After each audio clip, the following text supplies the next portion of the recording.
నమస్తే, welcome to VPR economics. ప్రభుత్వ విత్తం అనేటటువంటి అంశాన్ని డిస్కస్ చేస్తూ ఉన్నాం.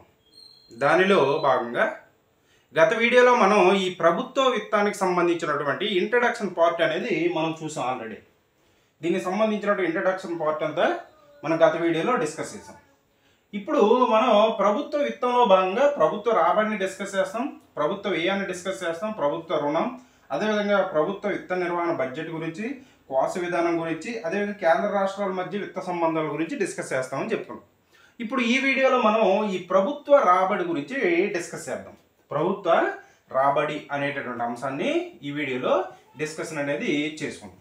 అసలు ప్రభుత్వానికి రాబడి అనేది ఏ రూపాల్లో వస్తుంది, ప్రభుత్వానికి వచ్చేటటువంటి రాబడిని మనం ఎన్ని రకాలుగా వర్గీకరిస్తాం, అదేవిధంగా 2023-24 ఆర్థిక సర్వే ప్రకారం ప్రభుత్వానికి వచ్చినటువంటి పన్నుల రాబడి ఎంత, అదేవిధంగా పన్నేతర రాబడి ఎంత, అదేవిధంగా 24-25 బడ్జెట్ ప్రకారం ప్రభుత్వానికి రాబోయేటటువంటి పన్నుల రాబడిని ఎంతగా అంచనా వేశారు అనేటువంటి అంశాలన్నీ కూడా మనం ఈ వీడియోలో డిస్కస్ చేయడం అనేది జరుగుతుంది.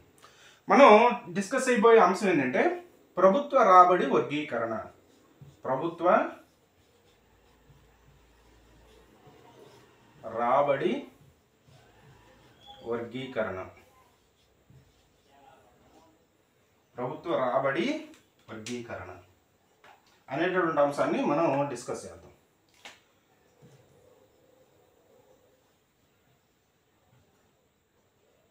ఈ ప్రభుత్వ రాబడి వర్గీకరణ అనేటటువంటి అంశాన్ని కనుక మనం చూసుకున్నట్లయితే ప్రభుత్వం యొక్క రాబడిని ప్రధానంగా మనం రెండు రకాలుగా వర్గీకరిస్తాం. ప్రభుత్వం యొక్క రాబడిని రెండు రకాలుగా వర్గీకరిస్తాం. అది ఒకటి మనకి రెవెన్యూ రాబడి, ఒకటి రెవెన్యూ రాబడి అని వర్గీకరిస్తాం. రెవెన్యూ రాబడి, రెవెన్యూ రాబడి. రెండవది మూలధన రాబడి, రెండవది మూలధన రాబడి, మూలధన రాబడి. ఈ రెవెన్యూ రాబడిలో మరలా రెండు రకాలు ఉంటాయి. అది ఒకటి పన్ను రాబడి, పన్ను రాబడి.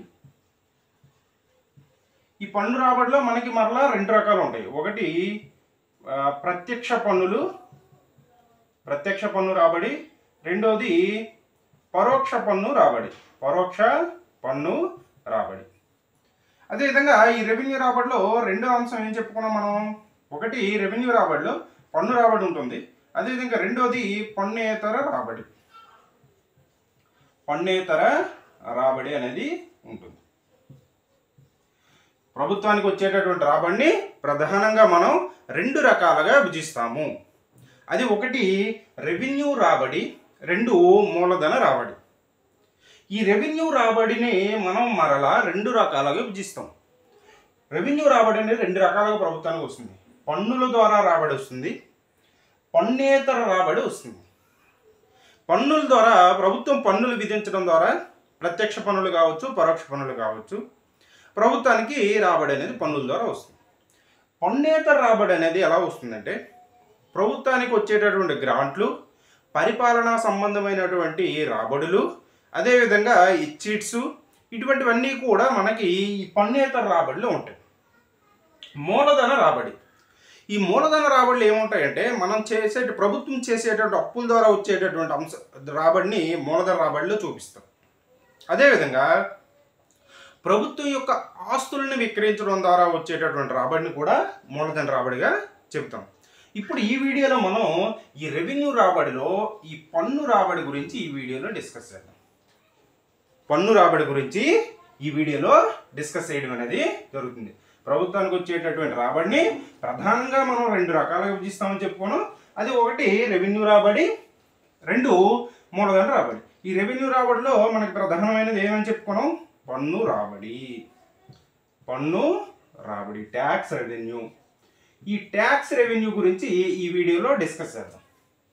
పన్ను రాబడిలో మనం ప్రధానంగా తెలుసుకోవాల్సిన అవసరం ఏంటంటే పన్ను అంటే ఏంటి తెలుసుకోవాలి. పన్ను అంటే మన నోట్లో ఉండే పన్ను కాదు, ప్రభుత్వం విధించేటటువంటి పన్ను. పన్ను అంటే ఏంటంటే తనకి సంక్రమించే ప్రయోజనంతో సంబంధం లేకుండా ప్రజలందరి ప్రయోజనం కోసం ప్రభుత్వం చేసే వ్యయానికి వ్యక్తులు సంస్థలు చేసేటటువంటి నిర్బంధ చెల్లింపులనే పన్ను అంటారని సెలిగ్మన్ అనేటటువంటి ఆర్థికవేత్త ఈ పన్నుని నిర్వచించడం అనేది జరిగింది. సెలిగ్మన్ అనేటటువంటి ఆర్థికవేత్త ఏం చెప్పారంటే తనకి సంక్రమించే ప్రయోజనంతో సంబంధం లేకుండా, అంటే నువ్వు పన్ను చెల్లిస్తున్నావు కదా, దాని వలన నీకే ప్రయోజనం చేకూరాలని లేదు. ఇప్పుడు ఎగ్జాంపుల్కి ఏదైనా ఒక షాప్కి వెళ్ళి ఒక వస్తువుని కొంటే 10 రూపాయలు ఇచ్చేవాడికి. సో ఆ 10 రూపాయలకు సరిపడేటటువంటి వస్తువు అనేది నీకు వస్తుంది. కానీ ఇక్కడ పన్ను చెల్లింపులో నువ్వు 10 రూపాయలు పన్ను చెల్లిస్తే నీకు ఆ 10 రూపాయలకు సరిపడినటువంటి ప్రయోజనం కానీ ప్రభుత్వం ద్వారా నీకు రావచ్చు, రాకపోవచ్చు. నీకే రావాలని ఏం లేదు. అంటే నీ దగ్గర పన్ను కలెక్ట్ చేసి వేరే వాడి కోసం కూడా ఉపయోగించవచ్చు. ఇలా తనకు సంక్రమించే ప్రయోజనంతో సంబంధం లేకుండా ప్రజలందరి ప్రయోజనం కోసం ప్రభుత్వం చేసేటటువంటి వ్యయానికి, ఇప్పుడు రోడ్లు నిర్మిస్తుంది. రోడ్లు అనేది ఒక్క ప్రజల కోసమే కదా, ఆ రోడ్ని ఎవడని పిఎం అయినా ఉపయోగించుకోవచ్చు, నువ్వు నేను అందరమే ఉపయోగించుకోవచ్చు. స్ట్రీట్ లైట్లు వేసాయి, ఆ స్ట్రీట్ లైట్ల కింద నుంచి నువ్వు వెళ్ళొచ్చు, నేను వెళ్ళొచ్చు, అందరూ వెళ్ళొచ్చు. ఇలా ప్రజలందరి ప్రయోజనం కోసం ప్రభుత్వం చేసేటటువంటి వ్యయానికి ప్రజలు సంస్థలు నిర్బంధంగా చెల్లించేటటువంటి నిర్బంధంగా అంటే నువ్వు ఖచ్చితంగా చెల్లించాలి, తప్పించుకోవడానికి లేదు. ఇలా చేసేటటువంటి చెల్లింపులనే పన్ను అంటారని సెలిగ్మన్ అనేటటువంటి ఆర్థికవేత్త ఈ పన్నుని నిర్వచించడం అనేది జరిగింది. సెలిగ్మన్ అనేటటువంటి ఆర్థికవేత్త ఈ పన్నుని నిర్వచించడం అనేది జరిగింది. అయితే పన్ను యొక్క లక్షణాలు కానీ మనం చూసుకున్నట్టుగైతే, చేసేటటువంటి చెల్లింపుల ఆధారంగా పన్ను యొక్క లక్షణాలు కానీ మనం చూసుకున్నట్టుగైతే, పన్నులు అనేవి నిర్బంధపు చెల్లింపులు.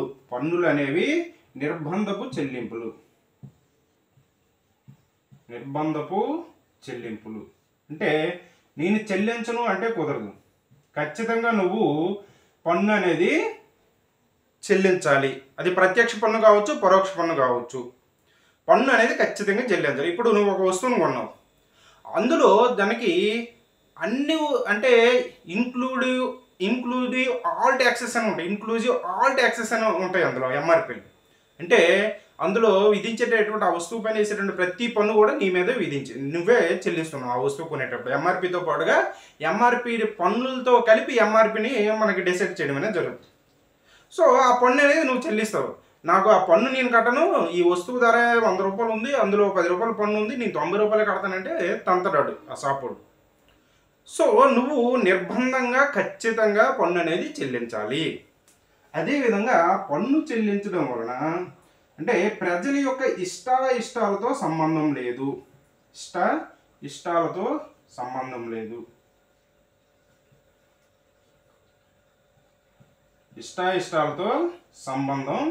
లేదు. అంటే నాకు ఇష్టం లేదు, నేను పన్ను కట్టను అంటే అవదు. నాకు నెలకి 1,00,000 రూపాయలు జీతం వస్తుంది, నేను ఆదాయ పన్ను కట్టను, నాకు ఇష్టం లేదు, నేను కట్టను అంటే కుదరదు. నీ ఇష్టాలతో సంబంధం లేదు. ప్రభుత్వానికి నువ్వు పన్ను చెల్లించాల్సిందే. నిర్బంధంగా చెల్లింపులు చేయాలి, నీ ఇష్టాలతో సంబంధం లేదు. అదేవిధంగా పన్నులో త్యాగం అనేది ఇమిడి ఉంటుంది. అసలు త్యాగం అంటే ఏంది? నువ్వు ద్రవ్య రూపాయల పన్ను ఎంతైతే చెల్లిస్తున్నావో దాన్నే త్యాగంగా చెప్తాం. ఇప్పుడు ఎగ్జాంపుల్కి ఒక 100 రూపాయలు అనేది నీకు ఆదాయం అనేది వచ్చిందమ్మా, అందులో ఒక 10 రూపాయలు పన్నుగా చెల్లించావు అంటే నీకు ఇంకా 90 రూపాయలు అనేది ఉంది. ఇప్పుడు ఈ 100 రూపాయలు ఈ 10 రూపాయలు అనేది నువ్వు పన్నుగా చెల్లించుకొని నీ దగ్గర ఉంటే నువ్వు ఖర్చు అయినా పెట్టేవాడివి, లేదంటే పొదుపైన చేసేవాడివి. ఖర్చు అయినా పెట్టేవాడివి, పొదుపైన చేసుకునేవాడివి కదా. దానివల్ల నువ్వు ఖర్చు చేయలేకపోతున్నావు, పొదుపు చేయలేకపోతున్నావు. 10 రూపాయలు ప్రభుత్వానికి నువ్వు త్యాగం చేయాల్సి వస్తుంది. ప్రభుత్వానికి త్యాగం చేయాల్సి వస్తుంది. ఇలా ఎంత ద్రవ్య రూపంలో పన్ను అయితే నువ్వు చెల్లిస్తున్నావో దానినే మనం త్యాగంగా చెప్తాం. కాబట్టి పన్ను చెల్లింపులో త్యాగం అనేది ఇమిడి ఉంటుంది. పన్ను చెల్లింపులో త్యాగం అనేది ఇమిడి ఉంటుంది. అదేవిధంగా ప్రజా ప్రయోజనం కోసం పన్ను విధించబడుతుంది. ప్రజా ప్రయోజనం కోసం ప్రభుత్వాలు అనేది పన్నులు ఎందుకోసం ఇస్తే ప్రభుత్వానికి ఆదాయం ఎక్కడి నుంచి వస్తుంది? మనం చెల్లించే పన్నుల నుంచే ప్రభుత్వానికి ఆదాయం అనేది వస్తుంది. కాబట్టి ఆ పన్నులని మన ద్వారా అంటే మన నుంచి పన్నులను సేకరించే ప్రభుత్వం అనేది ఏం చేస్తుంది? ప్రజా ప్రయోజనాలకి వాటిని ఉపయోగిస్తుంది. శాంతి భద్రతలు కాపాడడం కోసం కావచ్చు, లేదనుకుంటే అవస్థాపన సౌకర్యాలు ఏర్పాటు చేయడం కోసం కావచ్చు. ఇలా ప్రభుత్వం అనేది ప్రజల దగ్గర నుంచి పన్నులను స్వీకరించే దేనికోసం? ప్రజల యొక్క ప్రయోజనాన్ని పెంపొందించడం కోసం పన్నుల్ని చెల్లిస్తుంది. ఈ విధంగా పన్ను యొక్క లక్షణాలు కానీ మనం పన్నులను నిర్బంధపు చెల్లింపులు, పన్నుల చెల్లింపులో ఇష్టాలతో సంబంధం అనేది ఉండదు. అదేవిధంగా త్యాగం అనేది ఇమిడి ఉంటుంది. అదేవిధంగా ప్రజా ప్రయోజనం కోసం ఈ పన్నుల్ని విధించడం అనేది జరుగుతుంది. అయితే మనం ఈ పన్ను రాబడి అనేది ఈ పన్ను రాబడి అనేది ఆర్థిక సర్వే ప్రకారం ఎంత ఉంది, అదేవిధంగా బడ్జెట్ ప్రకారం ఎంత ఉంది అనేది కానీ మనం చూసుకున్నట్లయితే యాజ్ పర్ ఎకనామిక్ సర్వే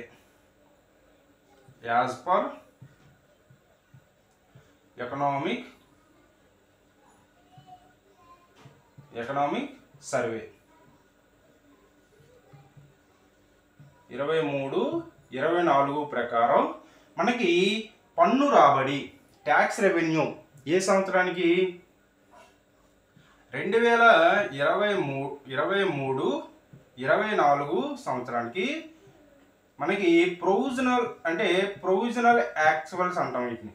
అంటే గత బడ్జెట్లో సవరించినటువంటి వాస్తవ అంచనాలు వీటి ప్రకారం మనకి ట్యాక్స్ రెవెన్యూ అంటే నెట్ ట్యాక్స్ రెవెన్యూ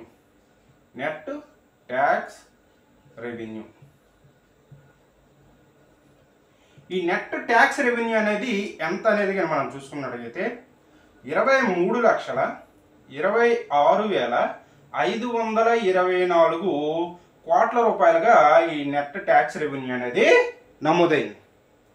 పన్ను రాబడి అనేది నికర పన్ను రాబడి అంటే వచ్చినట్టు మొత్తం పన్నులో స్టేట్స్కి వెళ్ళాల్సిన పన్నులు ఉంటాయి. అదేవిధంగా పన్ను కలెక్ట్ చేయడానికి అయ్యేటటువంటి వ్యయాలు ఇటువంటివన్నీ తీసేయగా మనకి నెట్ ట్యాక్స్ అనేది వస్తుంది. నికర పన్నులు అనేవి కేంద్రానికి వచ్చినటువంటి నికర పన్నులు అనేవి 23,26,524 కోట్ల రూపాయలు అనేది ఈ నికర పన్నులు అనేది వచ్చింది. అయితే ఈ పన్నుల యొక్క గ్రోత్ రేట్ కానీ మనం చూసుకున్నట్లయితే ఈ నికర పన్ను యొక్క గ్రోత్ రేట్ కానీ మనం చూసుకున్నట్లయితే ఇది 13.4% గ్రోత్ రేట్ అనేది పన్ను రాబడిలో నమోదైంది. పన్ను రాబడిలో వృద్ధి అనేది 13.4% వృద్ధి అనేది నమోదైంది. అంటే గత సంవత్సరంతో పోల్చుకుంటే ఇప్పుడు 2022-23తో పోల్చుకుంటే 23-24లో గ్రోత్ రేటు 13.4% గ్రోత్ రేట్ అనేది నమోదైంది.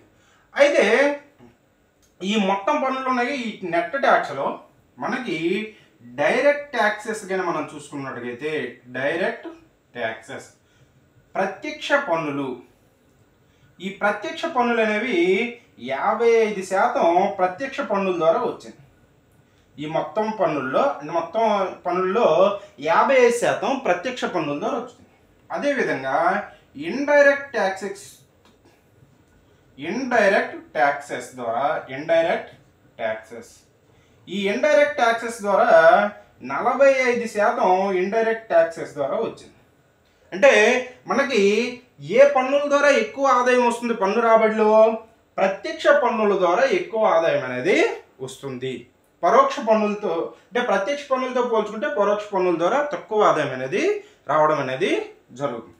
అదేవిధంగా ఈ ప్రత్యక్ష పన్నుల యొక్క గ్రోత్ రేట్ కానీ మనం చూసుకున్నట్లయితే 15.8% గ్రోత్ రేట్ అనేది ప్రత్యక్ష పన్నుల్లో ఉంటే పరోక్ష పన్నుల యొక్క గ్రోత్ రేట్ కానీ మనం చూసుకున్నట్టుగైతే పరోక్ష పన్నుల యొక్క గ్రోత్ రేట్ కానీ మనం చూసుకుంటే 10.6% వీటి యొక్క గ్రోత్ రేట్ అనేది ఉంది.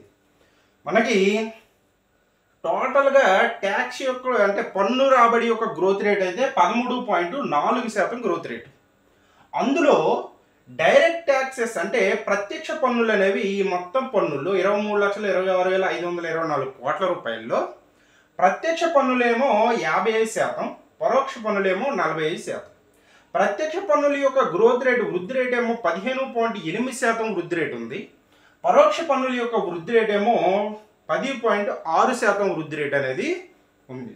అదేవిధంగా జీడిపి ట్యాక్స్ జీడిపి రేషియో ఏమంటామంటే దీన్ని ట్యాక్స్ జీడిపి రేషియో అంటాం. Tax GDP ratio. ఈ ట్యాక్స్ జీడిపి రేషియో కానీ మనం చూసుకున్నట్లయితే ఈ ట్యాక్స్ జీడిపి రేషియో ఏమో 11.7% ఉంది. అంటే ఎగ్జాంపుల్ జీడిపి 100% అనుకుంటే ట్యాక్స్ ఏమో 11.7%. అంటే ఈ రెండింటి యొక్క నిష్పత్తి అనేది 11.7%గా ఉంది. అంటే జీడిపితో పోల్చుకుంటే ట్యాక్స్ అనేది 11.7%గా ఉంది. అంటే జీడిపిలో ట్యాక్స్ కాదు, జీడిపిలో ట్యాక్స్ అంటే మళ్ళీ 7.9% వస్తుంది. సో ఈ ట్యాక్స్ జీడిపి రేషియో అనేది 11.7% ఉంటే ఈ ట్యాక్స్ జీడిపి రేషియోలో డైరెక్ట్ ట్యాక్సెస్ కానీ మనం చూసుకున్నట్టుగైతే direct taxes GDP ratio, direct taxes GDP ratio అంటే ఈ జీడిపి రేషియోలో డైరెక్ట్ ట్యాక్సెస్ యొక్క రేషియో కానీ ఎంత అనేది మనం కానీ చూసుకున్నట్టుగైతే డైరెక్ట్ ట్యాక్సెస్ ఏమో 6.5% రేషియోని కలిగి ఉన్నాయి. ఇండైరెక్ట్ ట్యాక్సెస్ ఏమో ఇండైరెక్ట్ ట్యాక్సెస్ ఈ ఇండైరెక్ట్ పరోక్ష పన్నులేమో 5.2% రేషియోని కలిగి ఉన్నాయి. మొత్తంగా జీడిపి ట్యాక్స్ రేషియో చూసుకున్నట్టుగైతే 11.7% రేషియో ట్యాక్స్ రెవెన్యూ అనేది ఉంది. ఈ జీడిపి ట్యాక్స్ రేషియోలో నిష్పత్తిలో డైరెక్ట్ ట్యాక్సెస్ ప్రత్యక్ష పన్నులేమో 6.5% నిష్పత్తి కలిగి ఉన్నాయి. ఇండైరెక్ట్ ట్యాక్సెస్ ఏమో 5.7% నిష్పత్తి అనేది కలిగి ఉంది. అయితే ఇక్కడ మనం జీడిపిలో ట్యాక్స్ రెవెన్యూ అనేది ఎంత శాతం అనేది కానీ మనం చూసుకున్నట్టయితే ట్యాక్స్ రెవెన్యూ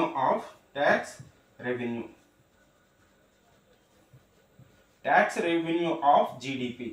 జీడిపిలో ట్యాక్స్ రెవెన్యూ అనేది ఎంత ఉందంట 7.9% ట్యాక్స్ రెవెన్యూ ఉంది. అంటే మొత్తం జీడిపి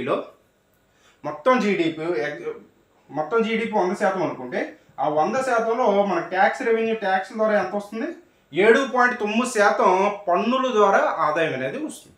7.9% పన్నుల ద్వారా ఆదాయం అనేది వస్తుంది. అదేవిధంగా మనకి ఈ ప్రత్యక్ష పన్నులని కలెక్ట్ చేయడానికి మనకి కొంత అమౌంట్ అనేది అవుతుంది. ప్రత్యక్ష పన్నుల్ని కలెక్ట్ చేయడానికి కొంత ఖర్చు అనేది అవుతుంది. సో ఆ ఖర్చుని కానీ మనం చూసుకున్నట్టుగైతే మనకి cost of direct taxes collection అంటే ప్రత్యక్ష పన్నులు వసూలు చేయడం కోసం మనకి అయ్యేటటువంటి వ్యయాన్ని కానీ మనం చూసుకున్నట్టుగైతే మనకి 2020లో ఇది 0.66% అనేది ఉండేది. అంటే కలెక్ట్ అయినటువంటి మొత్తం ప్రత్యక్ష పన్నుల్లో మనం ఆ కలెక్ట్ అయిన మొత్తం ప్రత్యక్ష పన్నుల్లో 0.66% అనేది వాటి కలెక్షన్ కోసం ఖర్చు అనేది అయ్యేది, వ్యయం అనేది అయ్యేది. అది ఆ వ్యయం అనేది 2023కి వచ్చేటప్పటికి తగ్గిపోవడం అనేది జరిగింది. 2023కి వచ్చేటప్పటికి ఇది 0.51%కి తగ్గడం అనేది జరిగింది. 0.51%కి తగ్గడం అనేది జరిగింది. ఇది ఎకనామిక్ సర్వే ప్రకారం పన్ను రాబడికి సంబంధించినటువంటి అంశం. ఇప్పుడు మనం బడ్జెట్ ప్రకారం యాజ్ పర్ బడ్జెట్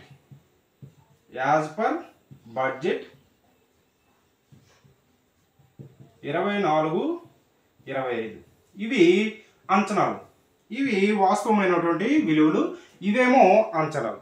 బడ్జెట్ అనేది ఎప్పుడు అంచనాలే కదా, రాబోయే సంవత్సరానికి సంబంధించినటువంటి అంచనాలు కదా. సో యాజ్ పర్ బడ్జెట్ ప్రకారం మన పన్ను రాబడి ఎంతగా ఉండొచ్చని అంచనా వేశారంటే, ఈ పన్ను రాబడి అనేది 2023-24కు సంబంధించినటువంటి పన్ను రాబడిని వీళ్ళు ఎంతగా అంచనా వేశారంటే, మనకి గ్రాస్ అయితే గ్రాస్ ట్యాక్స్ రెవెన్యూ అయితే 38,40,170.4 కోట్ల రూపాయలుగా అంచనా వేయడం అనేది జరిగింది. అదేవిధంగా నెట్ ట్యాక్స్ రెవెన్యూ అయితే 25,83,499 కోట్ల రూపాయలుగా అంచనా వేయడం అనేది జరిగింది. ఇది 24-25 సంవత్సరానికి సంబంధించినటువంటి అంచనాలు. అంటే ప్రస్తుత ఆర్థిక సంవత్సరంలో మన బడ్జెట్ ప్రకారం ఎంత ట్యాక్స్ రెవెన్యూ రాబోతుందని అంచనా వేశారంటే, గ్రాస్ ఏమో 38,40,170.4 లక్షల కోట్లుగా గ్రాస్ ట్యాక్స్ రెవెన్యూ వస్తుందని అంచనా వేశారు. నెట్ ట్యాక్స్ రెవెన్యూ ఏమో 25,83,499 కోట్ల రూపాయలు నికర పన్ను రాబడి రాబోతున్నట్టుగా మనకి అంచనా వేయడం అనేది జరిగింది. ఇది బడ్జెట్లో అంచనా వేసినటువంటి అంచనాలు. మనకి సోషియో ఎకనామిక్ సర్వే ప్రకారం ఇచ్చినటువంటి మనకి పన్ను రాబడుల ద్వారా సోషియో ఎకనామిక్ సర్వే ద్వారా ఎంత రాబోతుందని అంచనా వేశారు. 23-24లో ఎంత వచ్చిందని చెప్పారు సర్వే ప్రకారం అంటే 23,26,524 కోట్ల రూపాయలు. గ్రోత్ రేట్ ఏమో 13.4%. దాంట్లో డైరెక్ట్ ట్యాక్సెస్ ఏమో 55%. మొత్తం పన్ను రాబడిలో డైరెక్ట్ ట్యాక్సెస్ ఏమో 55%, ఇండైరెక్ట్ ట్యాక్సెస్ ఏమో 40%. డైరెక్ట్ ట్యాక్సెస్ యొక్క గ్రోత్ రేటు 15.8%, ఇండైరెక్ట్ ట్యాక్సెస్ యొక్క growth rate 10.6%. Tax GDP ratio ఏమో 11.7%.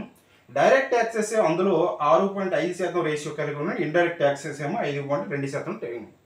జీడిపిలో ట్యాక్స్ రెవెన్యూ ఎంత శాతం అంటే 7.9% ట్యాక్స్ రెవెన్యూ అనేది ఉంది. అదేవిధంగా ప్రత్యక్ష పన్నుల కోసం కలెక్షన్ కోసం మనకు అయ్యేటటువంటి వ్యయం అనేది 2020లో 0.66% ఉంటే 2023కి వచ్చేటప్పుడు ఇది 0.51%కి తగ్గడం అనేది జరిగింది. ఇది మనం ఈ వీడియోలో రెవెన్యూ రాబడులు, ప్రభుత్వానికి సంబంధించిన రెవెన్యూ రాబడుల్లో పన్ను రాబడి గురించి మనం చెప్పుకోవడం అనేది జరిగింది. నెక్స్ట్ వీడియోలో పన్నేతర రాబడుల గురించి మనం నెక్స్ట్ వీడియోలో డిస్కస్ చేద్దాం. ఇది ఈ వీడియోలో మనం చెప్పుకున్నటువంటి అంశం. ఈ వీడియో కానీ మీకు నచ్చినట్టయితే లైక్ చేయండి, షేర్ చేయండి, సబ్స్క్రైబ్ చేయండి. Thank you.